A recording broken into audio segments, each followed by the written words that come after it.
It is a pleasure to talk to you once again on 2BS Forum. This is beginning to be some kind of tradition, and I'm so glad to be able to hear from you directly the key messages. But before we start with the questions, allow me to set the scene for our discussion. Now, the future of the Western Balkans is in the EU, but, comma, and then we have 10 pages like this of different problems and obstacles. Excuse me, we call it challenges and opportunities. That is the correct language for this. But let's be clear. One of the worst outbreaks of violence in Kosovo in recent years. Then we have genocide denial and secessionist policies in Bosnia and Herzegovina. Then we have this instability in Montenegro that we have been discussing for the past hour and a half. And this is just to name a few. And this is only in the region. And the problems are not only within the region, because navigating the future of the Western Balkans closely depends on the winds of change in the European Union itself, maybe especially with the elections around the corner. So the questions are here. Is 2030 a deadline we can take seriously? Is it a deadline at all, or just an elusive carrot? Now, is the Western Balkans hungry enough to go for this carrot? And is EU maybe afraid enough that someone else will feed this hunger? These are some of the questions we will try to answer in the next 1 hour. Well, starting with the focal point, Mr. Lajčák, Serbia tried to annex north of Kosovo, says Pristina. No, we didn't. It was a one-man job, says Belgrade. We all know that the way forward and the solution of all of this is the dialogue. But from the license plates problem to the killing of a police officer, it only seems to be getting worse. Unfortunately, yes, particularly what happened on September 24th is terrible. And it has changed many things, and therefore, right now the priority is to establish the facts and to draw conclusions and consequences. On the wider picture, it only confirms that we either have a dialogue and normalization, or we have escalation and violence. So it's one or the other, and therefore the sooner we return to the dialogue, the better. As I said, we fully understand that right now the priority is to deal with the 24th. It cannot just go away, but the dialogue is here, has been here as the right avenue for normalizing the relations between Kosovo and Serbia. Vjosa Osmani and Aleksandar Vučić were at the same place at the same time, but as I understand, the conversation didn't happen.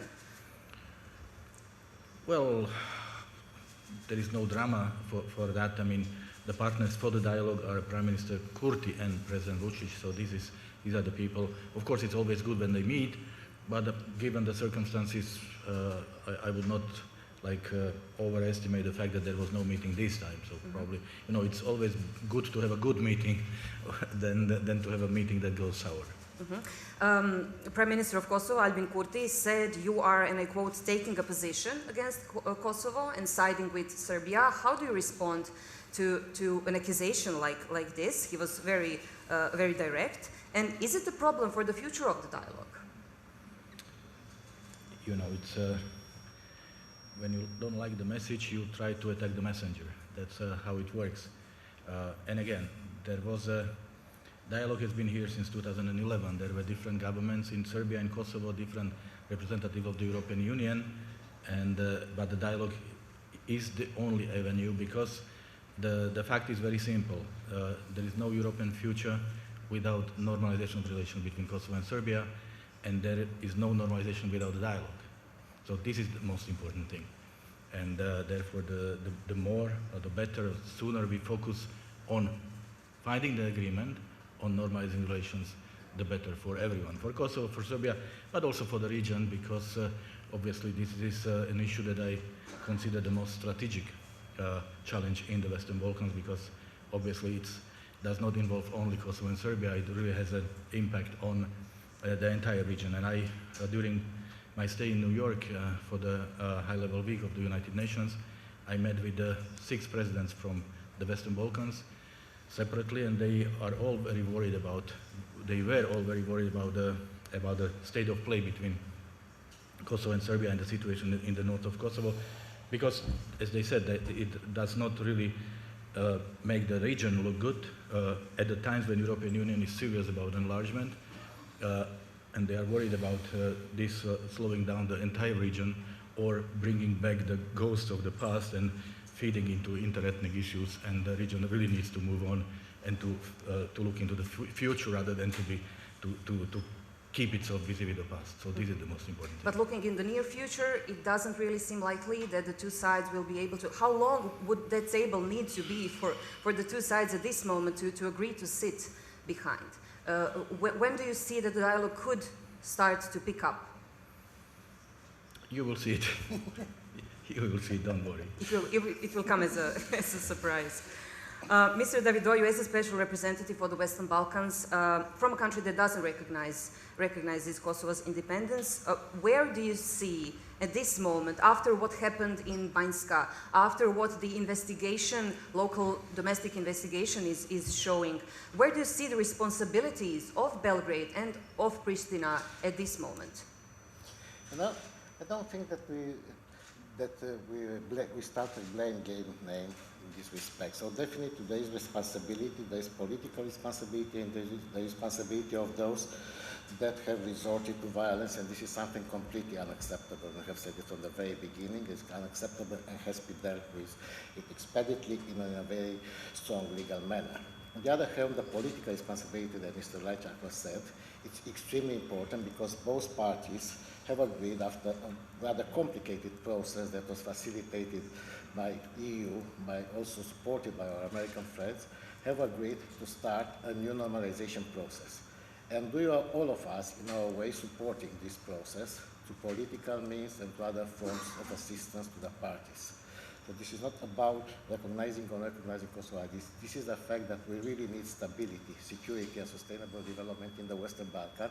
It's a must. It's a must for Romania. It's a must for Europe, particularly in these very tense geopolitical circumstances. And we are all doing our best in order to support this process. So the parts should take first ownership of their own responsibilities in this process, because the facilitators are there to help them, but cannot make decisions instead of them. How do you see this process of taking responsibility for what happened? What should each side do? What is this process of taking responsibility for it? What should Serbia do? What should Pristina do? So basically, taking responsibility means to engage in a constructive manner, in a very serious manner, without second thoughts, in a process that is normalization. That means being able to compromise on some issue, because it's extremely important, being able to find a common denominator for both the structural issues that are there. They can speak, for instance, the creation of the association of the MALIP, as well as dealing with other more technical issues which are of relevance. And this would mean that a process could be really launched, could advance, and therefore all the other actors that are facilitating the process or are supporting the sites could also oversee their perspective. Kosovo officials say they will not re-enter talks to normalize relations with Serbia unless sanctions are imposed on Belgrade. Some MEPs in the European Parliament call for sanctions, like freezing the financial support to Serbia. Also, the European Commission is ready for it if enough evidence are found in the independent investigations. So, sanctions, yes or no? You know, there is this policy that we have overseen in the last dozens of years in international politics, is the policy of sticks and carrots.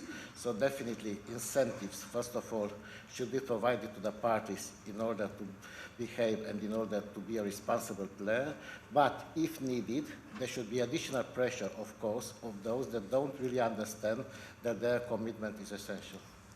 Okay, Kosovo got the stick a few months ago when it was misbehaving. So definitely we have to clarify all the responsibilities here. So I mean, responsibility pertaining to what has happened on the ground, the political responsibility for stalling the process, all these are very important to be clarified. Mr. Pahor, Serbia declared the day of mourning, national day of mourning for the attackers on Kosovo police. What kind of a political message did it send? Does it, as Croatian Prime Minister said a few days ago, 2 or 3 days ago, that, I quote, it almost implies identification with what happened in northern Kosovo. How do you picture this this political message of Serbia after what happened in Banjska? Dobar dan. Možda se neko sjeća moje govora prošle godine ovdje u Budvi. Govorio sam o konsekvencijama rata u Ukrajini i rekao sam da jedna od konsekvencija će biti sigurno jedna nova podjela Europe i da je za nas ovdje u regionu bitno pitanje gdje će biti Srbija u toj podjeli, da li će biti na zapadnoj strani uz Europsku uniju ili na ruskoj strani uz Moskvu. I mada tada nisam bio dobro prihvaćen od svih, rekao sam da je za Europsku uniju, koja treba imati jednu geopolitičku filozofiju proširenja na Zapadni Balkan, bitno da Srbiju dobije u sebe, ne protiv sebe. Bio sam protumačen kao neko koji je advokat Srbije. Ja sam advokat svih zemalja i svih naroda u toj regiji za europsku perspektivu. Ali reći ću ovo u vezi tog incidenta i u vezi Srbije ove godine. Ne znam šta se tačno desilo, trebam vidjeti kao svi jednu nezavisnu istragu. Ali ako bi za mene, ako bi na kraju bilo jasno da iza svega stoji Srbija i rukovodstvo Srbije, da je dakle htjela sa snagom, sa primjenom snage promijeniti stvari na Kosovu, to bi bio game changer. To bi značilo da je došlo do neke odluke u Beogradu da zapravo nema mjesta za Srbiju u Europskoj uniji, nego da ostaje u jednoj interesnoj sferi Moskve. To bi bila vrlo žalosna vijest, treba bi živjeti s njom, možda ne do kraja, možda bi trebalo postići demokratske snage u Srbiji da ipak nisu rekle zadnje u vezi proširenja Europske unije, ali trebam reći da ja bi bio vrlo razočaran ako bi se na kraju svih krajeva znalo da je za incidentom zvanična srpska politika. Ja se nadam da nije, da će taj dijalog između Beograda i Kosova ići dalje, iz Prištine i Kosova i Beograda, da ćemo izaći iz tog procesa gdje postoji ta lack of confidence. Tako da apsolutno ostajem za sada veliki suporter proširenja na čitav prostor Zapadnog Balkana. I reći ću još jednu stvar, ostajem još uvijek kod moje procjene da je takva filozofija proširenja kakva je sada u Briselu po moje malo pogrešna. Ja mislim da je godina 20-30 super godina za proširenje Zapadnog Balkana, ali mislim da bih trebalo reći u Briselu te godine, Brisel bit će spreman za proširenje. Svi koji ćete biti spremni tada, ulazite u Europsku uniju. Vratit ćemo se ponovno na samo proširenje, na same rokove i to htjela bih vas u ovom trenutku još pitati kada ćemo znati što je potrebno da sve strane prihvate to što neka istraga, ko bi trebao provesti tu istragu, kada bi ona mogla biti dovršena, da sve strane prihvate da u redu, to se uistinu dogodilo. Mislim, povijest nam baš ne govori da imamo sklonost prihvaćanja presuda, istine i tako dalje. Nisam siguran da imam dobar odgovor, ali svakako mislim da bar Evropska unija ili Zapad treba imati jasan odgovor šta se desilo. Jer od toga zavisi naša filozofija odnosa sa stranima, sa Kosovom i sa Srbijom. Tako da je u našem interesu da se zna šta se zapravo desilo. I da onda na tom gradimo dalje odnose sa Kosovom i sa Srbijom. Just to ask you, Mr. Pahor decided to talk on the local language. Do you maybe need the headphones? Yeah? Okay. Can we ask, please, for the 2 sets of headphones? Thank you. Thank you so much. Mr. Lajčák, you said that this is an important issue for the whole region, and of course it is. Can the region move forward without some kind of resolution of the situation between Belgrade and Pristina? And do you see the Western Balkans moving forward on their European path at all? compared to the last year? Or is the whole region kind of stuck in a moment you can get out of, as you two would think? I've been dealing with the Western Balkans for like 24 years now, and of course I've been part of my country's European accession process, so I've been following this in detail. And for the first time, I see the situation when the European Union is more ready for the Western Balkans than the Balkans are ready for the European Union. Last year I said that the paradox of the tragic war in Ukraine, Russia's aggression against Ukraine, is that it brought the enlargement back to life, and that it made the process political again. The fact is that enlargement process is a political process which also includes very, very demanding technical criteria. But you cannot neglect one or the other. And over the last years, European Union sort of abandoned the political part of the process and reduced it to a technical exercise. And as a consequence, we have seen retrograde tendencies in the region and also drop in trust in the European Union, in the confidence. This has changed with the war.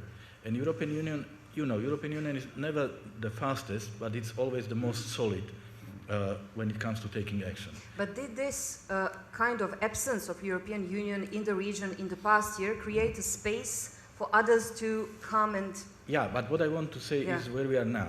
European Union is serious now, and there are discussions and processes going on, getting ready for the new members. Mm-hmm. And what the President Michel said in Bled, that let's make sure that by 2030 we are both ready, it's an important indication. Obviously it will not happen by itself, but for the first time, I mean, I've heard many times, give us the date. So there is an indicative date saying EU will be ready. Mm-hmm. Will the region be ready? As I said, this is a very strange situation that the region continues to be skeptical. Yep. And well, somehow... Maybe with a good reason, maybe given the deadline. Yeah. This is not the first deadline that we heard. But my message to you, to the region, is take this momentum seriously. The momentum is really there. Yeah. And we might find ourselves in the situation that Ukraine and Moldova will seize the momentum, and the Balkans will not.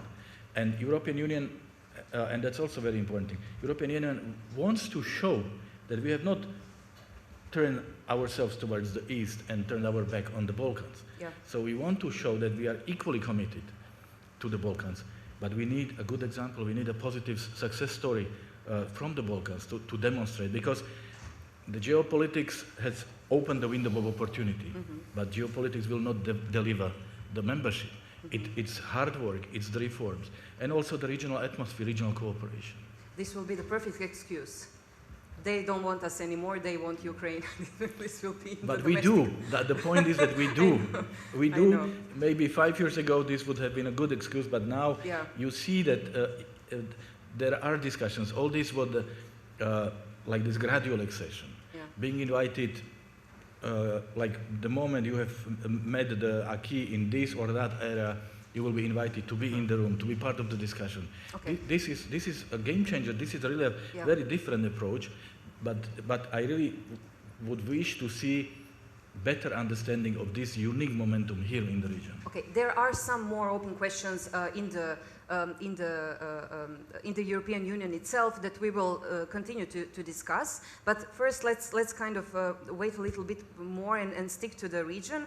Mr. Davidoiu, I will quote something. I stand before you as the representative of a free and independent country which is on its EU path, but which at the same time is not ready to turn its back on the traditional friendships it has been building for centuries. Now, this is the first sentence of the UN speech by Serbian President Vučić, with Russia on his mind.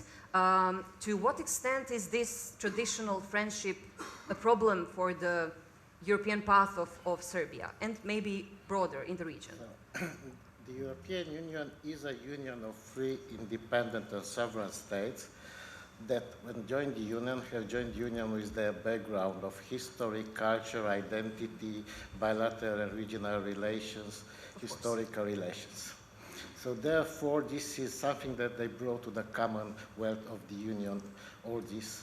background of identities. On the other hand, the European Union is a union of values, is a union of principles, and all the member states that have entered the union have decided to abide to the same principles, rules, respecting the international law, respecting the fundamental rights, and so on.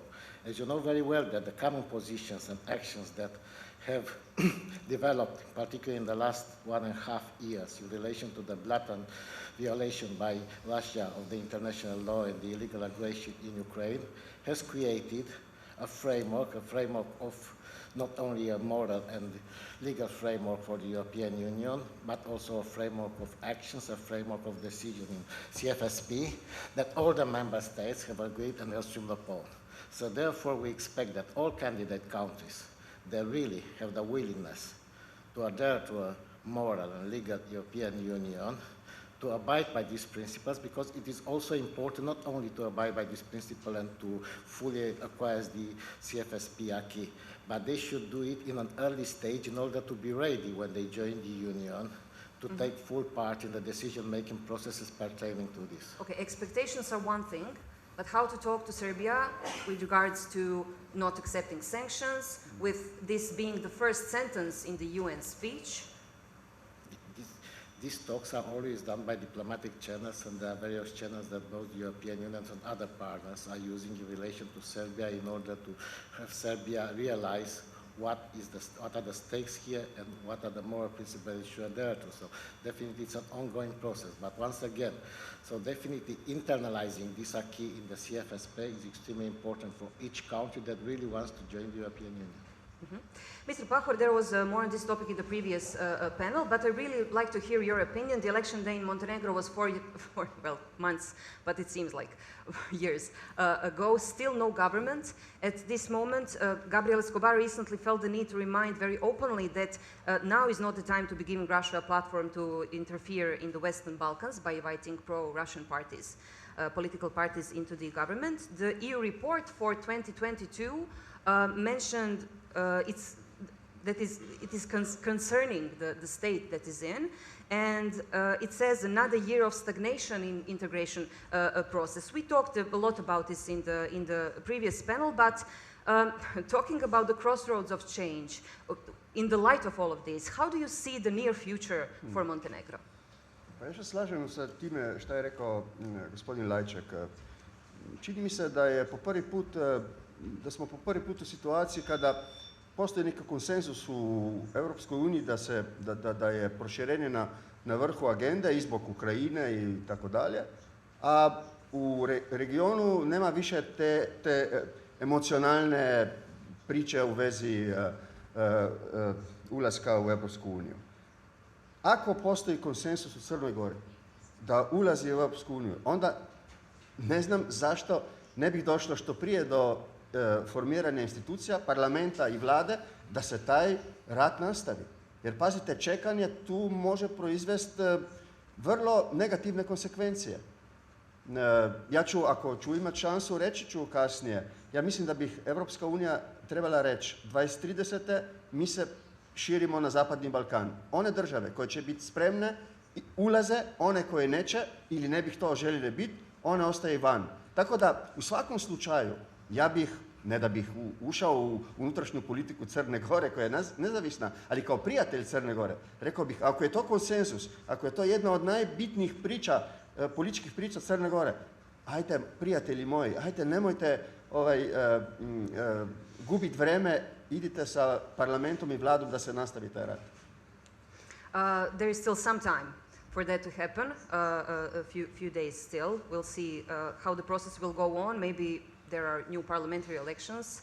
Maybe we'll have a new government. We'll see. Mr. Lajčák, let's stick to the region just a little bit more. This was initially a question for Mr. Sijarto, but he couldn't make it here. And you know really well the complexity of Bosnia and Herzegovina, having been there. What do you think of the fact that Hungary is politically and economically empowering a political leader of one of the entities who is denying genocide, who is saying Vladimir Putin is, I quote, the best man in politics, who is on the blacklists, who is calling for the breakup of Bosnia and Herzegovina, all in this sense of Bosnia having finally the candidate status. How do you see this, the one country of the European Union supporting, and because Orban and Dodik met for 3 times in the last year? Well, I suggest that you wait with this question for Mr. Sijarto to arrive. He is on his way. I will. Hopefully he will be on the next panel. Because, he's perfectly positioned to answer this question. Yeah, but this is a broader problem, especially with this. I will give you a broader answer, but as a European Union officer, be as specific as you want. I don't mind. I'm not supposed to comment on the individual member states' policies, but of course, my experience with the European Union clearly shows that the European Union is as strong as our unity is. So every time we are united, we are important, we are relevant. When we are divided, we are not. And this unity should be a product of discussions among the member states. So it should be a united position that every member state should subscribe to. This is very important. So speaking about Bosnia and Herzegovina, as you know, I spent some time as the High Representative there. And my question or my problem every time I hear about Bosnia and Herzegovina and discussions about the problems is that many people are speaking about the problems, but I don't hear the solutions. What's the solution? I would really like to start with the fact that what is it? What is the solution? What we want to achieve? Can we agree on what's the way forward? Is it a more high representative, less high representative? Right now, we have more bomb powers than 5 years ago. Is it a good thing for Bosnia and Herzegovina? I have always been saying that the stronger the high representative, the weaker the state.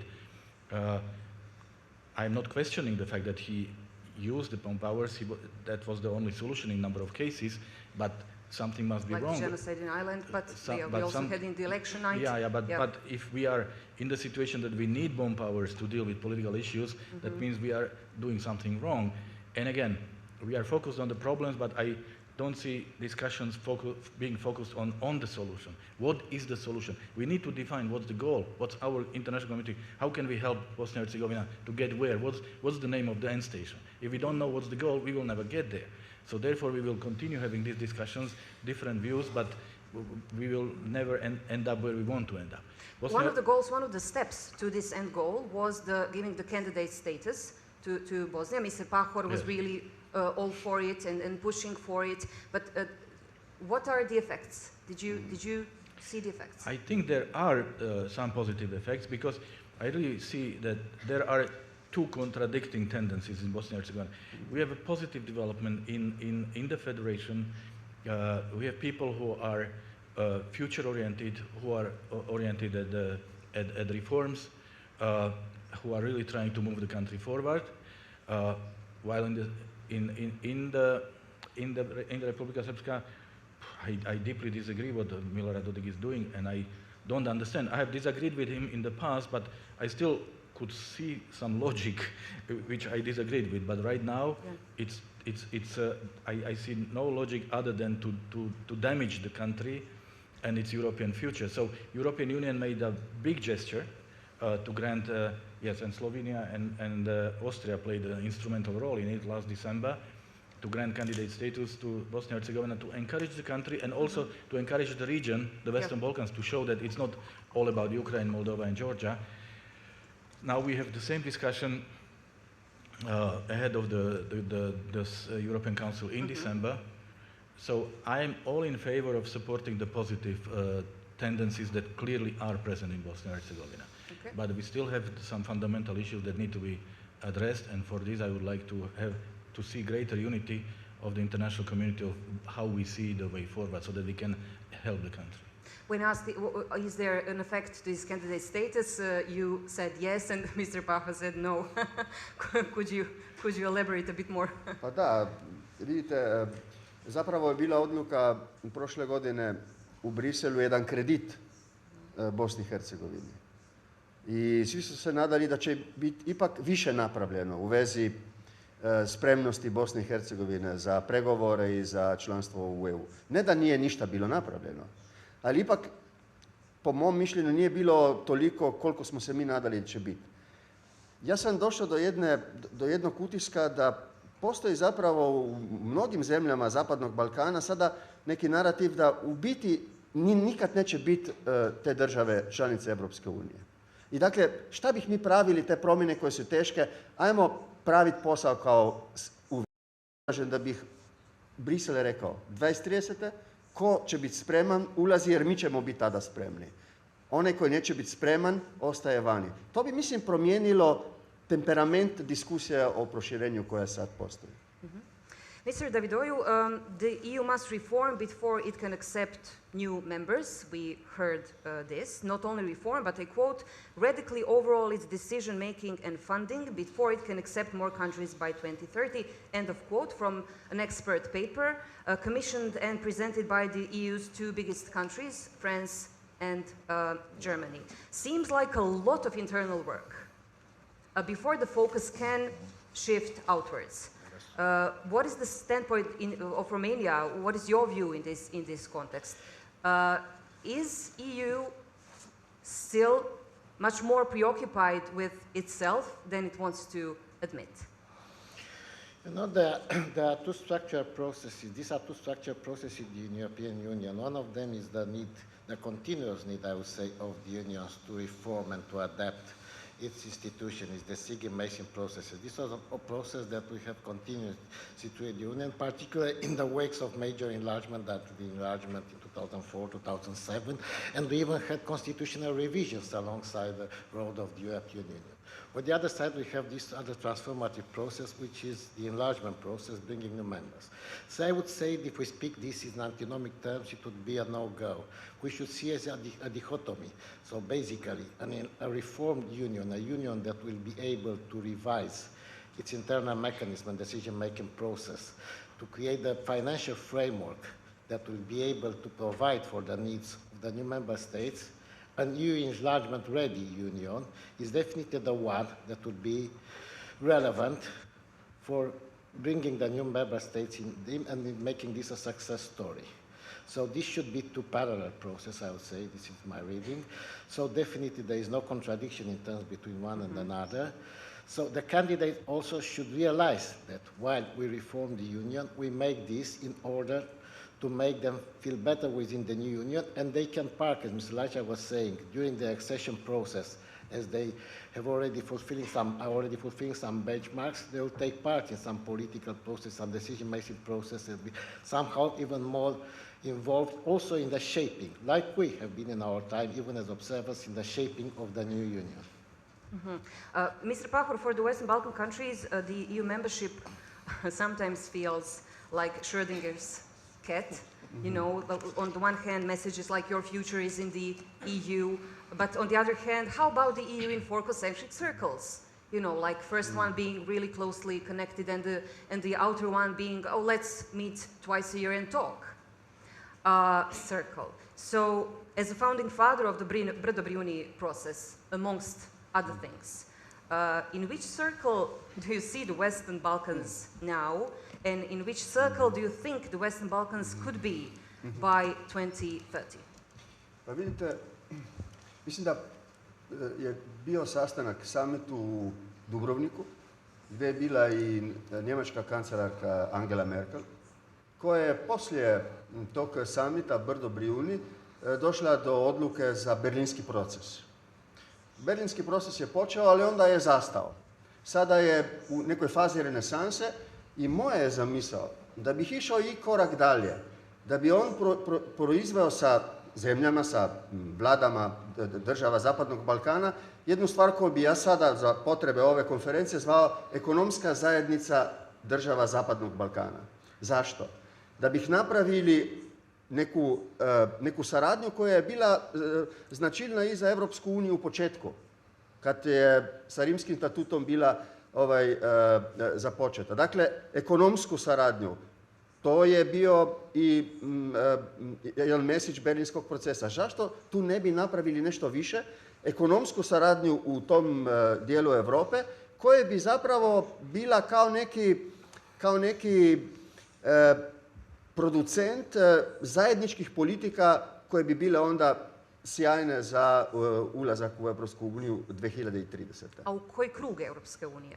Jer postoji zabrinutost u dijelu javnosti da, ok, ako se mi grupiramo i počnemo bolje surađivati, bolja infrastruktura, bolja ekonomska suradnja, bolje i tako dalje, onda ću reći u redu, vi ste si sjajni zajedno, ali ostanite negdje na rubu Europske unije. Uvijek postoji ta jedna zabrinutost da su sve te inicijative u stvari zamjena za punokrvno članstvo. Kad je Macron došao sa tom idejom političke zajednice, rekao sam odmah, ako je to sada neki supstitut za proširenje Europske unije na Zapadni Balkan, ja to ne prihvaćam. Ako je to nešto što se sada dešava, recimo danas u Granadi, to je dosta dobra i sjajna stvar, idemo dalje. Ali nije to supstitut za proširenje. Dakle, ja mislim da, isto je rekao i gospodin Lajčak, mislim da je sada Europska unija apsolutno ponotranila sa konsensusom da je proširenje na Zapadni Balkan geopolitički interes Europske unije. Tačka. Dakle, ko će biti spreman za 5-6 godina, taj ulazi, koji neće biti spreman, koji neće ulaziti, ostaje vani. Ali da se zna, Europska unija bit će tu seriozna. Ja mislim da je došlo do tog preokreta u Briselu, koji je vrlo pozitivan. Mr. Lajčák, there was this sense of urgency that we discussed 1 year ago. Today is 590th day of war in Ukraine. Have we kind of gotten used to the war and used to the danger and maybe lost this focus as kind of, you know, because of the security of the whole region, we need to move forward and really push on the reforms and stop democratic backsliding and everything. Did it kind of everything water down? People get used to a number of things very quickly. Let me start by saying that I agree with both my co-panelists. First, on the parallelism of processes, this is exactly what President Michel said. Let's make sure we are both ready by 2030. That means we will do our homework and you do yours. So that can definitely happen in parallel. And what President PAHOR is saying, I also fully agree. We don't have to be obsessed with these concentric circles. Even now we have a Europe of several speeds because you have Eurozone, you have Schengen. Not every member of the EU is member of this. There are some opt-outs in the security and defense area. So what is really important is to anchor the region in the European family, in the European system of norms and values, and then it will be up to you how you progress towards the center, up to each of the countries. But the fundamental change right now is that instead of waiting for the country to fulfill all the criteria and then to get the full access, right now we say, why don't we start the moment you have fulfilled a criteria in certain area, you are already invited in the room to be at the table, to be part of the discussion. And this is a fundamental change. About the war, I can only repeat what I already said about the European Union. European Union is solid. It's not the fastest, but it's most solid. And I've seen multiple situations when people were making jokes, like EU still has not made its decisions. But then a year later, EU was the only one still focused on the situation when the others who were quick to run in were already elsewhere. Marathon runners. Yes, and this fully applies to the war in Ukraine. The European Union is united. European Union adopted 11 packages of sanctions. European Union is providing unprecedented packages of financial and technical assistance. Another one is in the pipeline. So there is no reason to worry about the European Union. There is a reason to worry. There is a reason to worry. Is there a reason to worry about Western Balkans? No. There is a reason to worry about. You know, because we had our share of wars, you know, and this one is close enough, but also far enough. So that's maybe not what I meant. Yeah. What I meant is when you look what's happening in the U.S. Congress, then you may ask all kinds of questions. But the European Union is very solid, and the Balkans is. I really understand the frustration, and I over these years I was critical of this feeling of complacency on the side of the European Union, which I heard so many times that the Balkans can wait, they are in the safe place. I'm happy that this is gone, but I really want to see the understanding of this momentum here among your political elites, and I cannot agree more with what President PAHOR said. Yes, we will be ready. Whoever is ready will be welcomed in. whoever has made decision not to be ready will have to live with consequences. But don't blame the European Union. Okay. Yes. Okay. So, Mr. Pahor, 2024 is the election year in the EU. Do you see it as a kind of a speed bump that it might be perceived in the Western Balkans for the enlargement process? And also, do you think that the national elections, like Slovakia, like Poland, soon could change somewhat the narrative of the Union about the Western Balkans, or are we steadfast on our way? Pa prije je češki kolega iz Europskog parlamenta rekao nešto što je vrlo bitno. U Briselu danas u Europskom parlamentu postoji konsenzus za proširenje koji nije postojao prije rata u Ukrajini. I niko se ne usuđuje reći ajdemo uzeti Ukrajinu, a da Zapadni Balkan ostaje vani. Dakle, Zapadni Balkan je u fokusu. Prva stvar. Druga stvar, bit će tu sigurno pitanja kako će pojedine države vidjeti to proširenje, recimo i države u istočnoj Europi. Ali mislim da neće doći do neke fundamentalne promjene koja bi, koliko ja sada vidim taj proces, to promijenila. Dakle, ostajemo kod jedne vrlo važne poruke za današnji summit ovdje u Budvi. Proširenje ide dalje. Ko će biti spreman, ulazi. Ko neće biti spreman, možda za 5-6 godina, možda će ostajati vani. It's up to you. The job is waiting to be done. On all languages, and I noted it, so I think the others noted it also. It's a strong message, and it's a clear one. Wake up, kind of a message. Mr. Davidoiu, the Euro integration process aims to create stability. That is what we are discussing here today, but kind of missed that goal in North Macedonia. I mean, the name change once already caused internal instability. Now the change is to the constitution, again divide the society in a notable manner. Now Romania has provided really the political and the technical support to the Northern Macedonia. How long do you think the country will be left like at the mercy of international politics? That is the impression that is there. Yeah, I think indeed I can say that Romania is traditionally a friend, a partner of ally of North Macedonia, NATO, like in the case of Montenegro and many of our Western Balkan friends, and definitely both the political support or other forms of substantive support are on our agenda and continue to be on the agenda. But definitely I wouldn't take this perspective as being the perspective of the country being left aside, because as you know, the accession process is a complex process. It's at the confluence of several factors. It's the capacity of the willingness of the Union to take this, the capacity of the country, of the respective country to act upon this, and to not only to assume the acquis, but also to create the necessary framework in terms of bilateral and regional relations and cooperation. It's also a matter of regional perspective. It's a matter of geostrategic perspective. It may become, and we have seen it more lately. So all these factors are impacting the accession process. We had various things, either neglect or fatigue for several years, and this impacted not only North Macedonia, but several of our friends in the Western Balkans. So we should start for a few things. First of all, that the momentum there is there. It's a definite momentum. The second thing that I really don't think that 2024, even we are going to have elections, but this is a natural process in the European Parliament, in all our democracy. Romania is going to have 4 rounds of election next year. And in the candidate countries as well in the Western Balkans, it's a normal democratic political process, and even if it focuses a bit the attention on the internal political spectrum, I don't see the possibility of developments of such nature that will jeopardize or impact the overall assessment. That is clear one.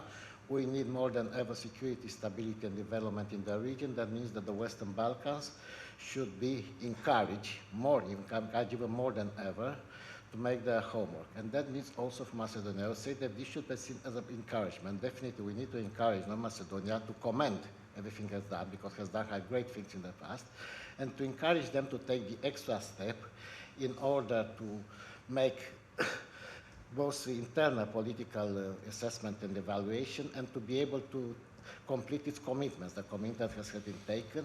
It was definitely not an easy process. And I can assure that we are going to continue to promote and support, and I already had several discussions in this, fairness at the European level. We don't want to leave anybody behind in this process. The candidates and non-Macedonians should be treated fair, equally, and definitely without several other Will this be hindrances. the last huge step for North That's Macedonia? why- that's Because why they I- just I- completed one, I and really- then I we'll really just hope do this and do this and do this, and where does it stop? Does I it really stop hope, with this because one? definitely, as Mr. Lajčák has said, the European Union cannot be taken hostages of bilateral hindrances. It would be pity if we do it like this, because it definitely will jeopardize our common objectives and our common action. Okay, so I really a hope push so. And this to is other- the message that we are pushing for, and I know that if not all, most of our friends in Brussels are agreeing on this issue. Okay. Now I'm looking at your watch because I forgot my tablet and in the audience, so I'm constantly looking at your watch. It's a beautiful watch. To continue with the leitmotif of watches, but I'm more interested in the time. We have 15 more minutes. So if there are some questions, we have a question there, we have a question there, 2 questions so far, and we have 3 questions. Perfect. Right, thank you. I'm Volodymyr Dubovik, Professor of International Relations from Odessa, Ukraine. Well, first of all, I would like to say I really appreciate your personal support for my country in this time of need and the countries that you represent, as well as people from Montenegro who are hosting Ukrainian refugees and things like that. Yeah. Thank you. Thank you. Well, my question is actually generated by one of the short comment by our esteemed moderator Yasmina, that Ukraine is becoming a new darling of European Union in the eyes of the public here in the Western Balkans, and that's not good because, of course, we want the public here on our side as long as we can. But at the same time, if people would say, okay, we were kind of close to the membership, but now this new darling of the European Union, Ukraine, is being ahead of us, so that the line is changing, is shifting, that's not good. So in your opinion, what can we do to deal with this stereotype, with this new challenge in the public opinion, perception of the issue? Because in Ukraine, we also don't want to upset anyone in such a way. And there are different opinions in Ukraine about the fast-track membership, for European Union. Some people agree that there are rules that need to be met and criteria, and maybe we're not quite ready. But of course, in Ukraine, we would love to be within the EU as soon as possible. But what can we do about this public backlash, possible backlash in the region here, about potential Ukrainian membership, if ever? Thank you. Who wants to? I think it was for all the panelists. So who wants to answer? I can Yeah. I can volunteer. It's complicated because the Western Balkans should be grateful to Ukraine, because Ukraine, I mean, as I said, as tragic as the Russian aggression against Ukraine is, if it produced one positive element, it's that it brought back the geopolitical momentum for the enlargement, brought back the attention to the Western Balkans. I'm not sure it would have happened without this tragedy. For Bosnia and Herzegovina, it wouldn't. We all know. No, for Bosnia and Herzegovina. At this moment. No, because Really? it was. I know you have to be diplomat, but we can be also Yeah, because sincere, it would be about 14 key priorities. So now, and now it's for the region is about seizing the momentum. But what I hear, of course, is that there are complaints from the Western Balkans towards the European Union, obviously, that we are applying double standards and we are like too geopolitical with Ukraine, Moldova, and too technical, bureaucratic with the Western Balkans. So the best way to prove that this is not the case is to see what's the progress the countries have made. Like Bosnia and Herzegovina has the list, which is called 14 key priorities. Ukraine also has a list of 7 key tasks. So let's, very soon, in a month from now, European Commission will present an annual traditional progress report, and the best would be to see who has done what, because this is really a report about the progress on the ground. I know I'm not dealing with Ukraine right now, but I hear from the colleagues who do that there is a remarkable enthusiasm on the side of Ukraine, and despite the war, people are doing their job. The laws, difficult laws, are being adopted, addressing issues of de-oligarchization, fight against corruption, the transparency, public control, and not only adopted but also implemented. And I again hear from my colleagues in Brussels that the energy, the commitment that they see on the side of the Ukrainian interlocutors is really something that we have long forgotten in this region. So I really hope that Ukraine could serve as an inspiration for the Western Balkans. And if there are any doubts about the European Union not applying the same criteria, let's just compare the progress reports. Yep. And let's make judgment and conclusions based on facts and not on assumptions. Okay, we have 2 more questions and then 1 more at the end. Yes. We had question here. Yep. Yes, my name is Gregor Meyer. I'm the regional correspondent for German press agency DPA. My question is mainly directed to Mr. LAJČÁK. After this Serbian aggression against northern Kosovo in end of September, you will say that the only avenue is still the dialogue. My question would be, if this is the case, can this dialogue just continue as nothing had happened? Or do you see the need for, let's say, changing some topics, some priorities, some agendas in this dialogue? I'm here thinking especially on this, what is pressurized on Kosovo since this started in Ohrid, this kind of, or even before this kind of association for Serb municipalities. Is this still actual after this aggression? The September 24th was not just an accident. It was a very grave thing that happened, and I agree with my co-panelist, it needs to be properly investigated, but the fact is that many things have changed.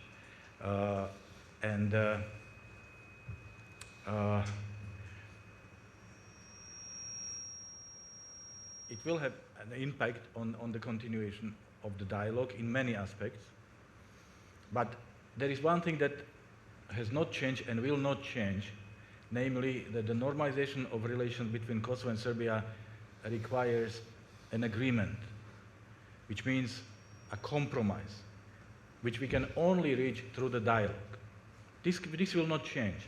This is what we are, and again, whoever says the dialogue is dead is also saying our European future is dead. Because, as I said, and I will repeat, the road to Europe for Kosovo and Serbia goes through the normalization of their relations. And the normalization can only be achieved through the dialogue. Normalization cannot be imposed. There is no such thing. It has to be agreed. It has to be a compromise with both parties give something and both parties get a lot. So you can discuss many aspects of the dialogue, but you have to accept this one because this is a constant one. So if we understand that we are in the process of negotiations which will produce a win-win solution, a compromise which brings victory for both of them, and this has been the design of the dialogue, then we can continue and we can change things here and there, but not the basic setup. As a professional diplomat, I only believe in agreed solution if we want to have a solution that will last. Mr. Pahor? Uvijek sam bio za dijalog i sada mislim da je vreme da se taj dijalog nastavi, koliko god to teško bilo, ali insistiram na tome da bih trebalo doći do jedne legitimne istrage koja bi dala vrlo jasan odgovor na to ko je započeo taj incident koji je više od toga na severu Kosova, jer treba ipak reći da postoji jedna red line, jedna crvena linija, a to je primjena snage za implementaciju političkih ciljeva. Onaj koji to prihvaća ne može računati na podršku Europske unije. Pika, period. One sentence which is very important. Yep. Yes, if you said what will change, obviously in the current circumstances it does not feel right that the Kosovo is under negative measures of the European Union. Yep. And this is certainly the issue that needs to be addressed. Lifting of the sanctions? This is one possibility which I personally would support. Okay. We had one question here before and then you. Did we? Yeah. Yeah. Thanks very much, Yasmin Mijanovic. I want to point out just very quickly that we've heard two completely contradictory messages here today. On the one hand, we've said that the EU should be ready to take in all of these states. And then we've also implied that that is an equally sovereign decision of all of the states in the Western Balkan Six. And in the case of at least 2 states, that is objectively untrue. In the case of Kosovo, as we've heard from the special representative, pardon me, as we've just heard from the special representative, the future of Kosovo's EU membership runs through the Serbia dialogue. So immediately a contradiction, right? So it's not up to Kosovo, it's up to Belgrade. So unless we think that in the next 7 years, Aleksandar Vučić is no longer going to be president of Serbia, and somehow we will have some kind of liberal reformer in Belgrade who will accept the reality of Kosovo's sovereignty, that's a non-starter. In the case of Bosnia-Herzegovina, we have the problem not just of Serbia routinely interfering in the country's sovereign politics, we also now have the problem of Croatia and Hungary, who are EU member states. So it's objectively not true that it's the sovereign decision of Kosovo and Bosnia at least. And we can also talk about North Macedonia vis-a-vis Bulgaria, and in previous years, Greece. So unless we're saying that in the next 7 years, for instance, the EU member states, the 5 non-recognizers, are going to themselves sovereignly say, you know what, no, we're giving it up, we're recognizing Kosovo's sovereignty, and so it's truly up to Kosovo now whether they want to join the EU, or for that matter, that the EU is going to radically change its own posture towards its member states, i.e. Zagreb and Budapest, and say this is inappropriate, you can't do this, and there's going to be consequences. It's just not true that 2030 is a viable mechanism. So the question to this distinguished panel is, what specific recommendations are going to be made and implemented to ensure that the EU itself is ready in 2030, tutto completo, to take all of these states in sovereignly and independently, and not condition their membership on some of these bilateral disputes, because that's objectively unfair.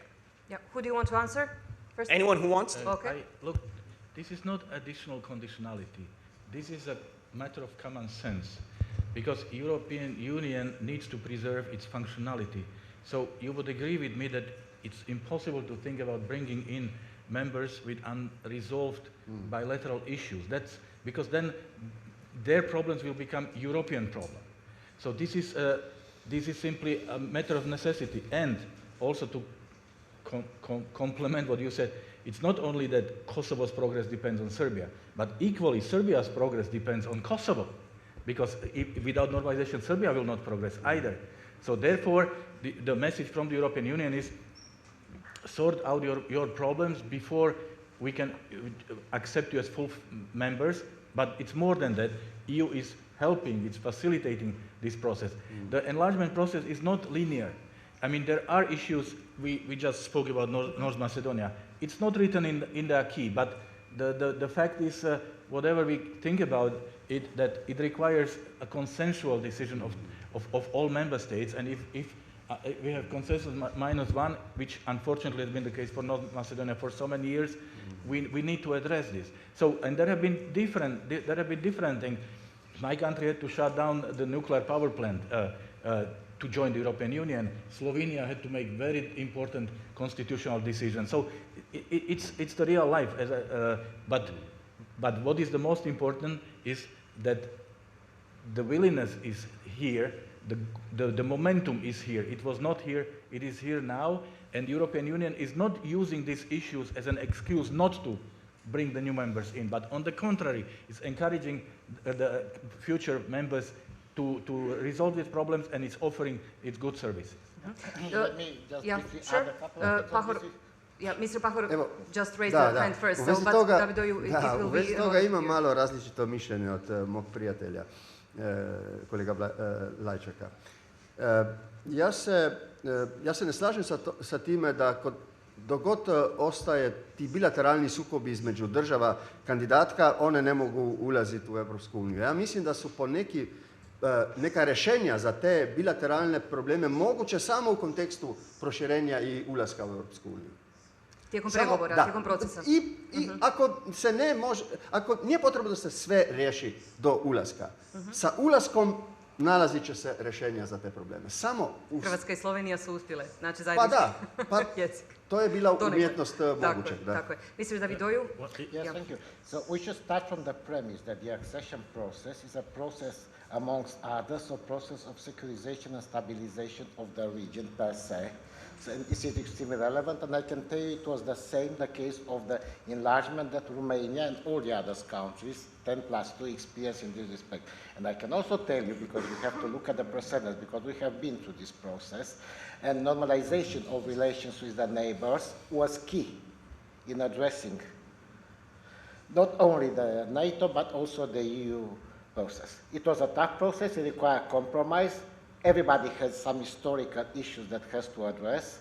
And definitely I should say that all the countries in the Western Balkans, considering the fact that the underlying tensions are resurfacing right now even more vividly than in some other place, should focus more and more of their attention on regional cooperation and solving issues internally, in technical terms, and with the neighbors, in order to create the framework for this. I think it's a normal political process, and as I was saying, it's quite natural not to bring any problems within the Union.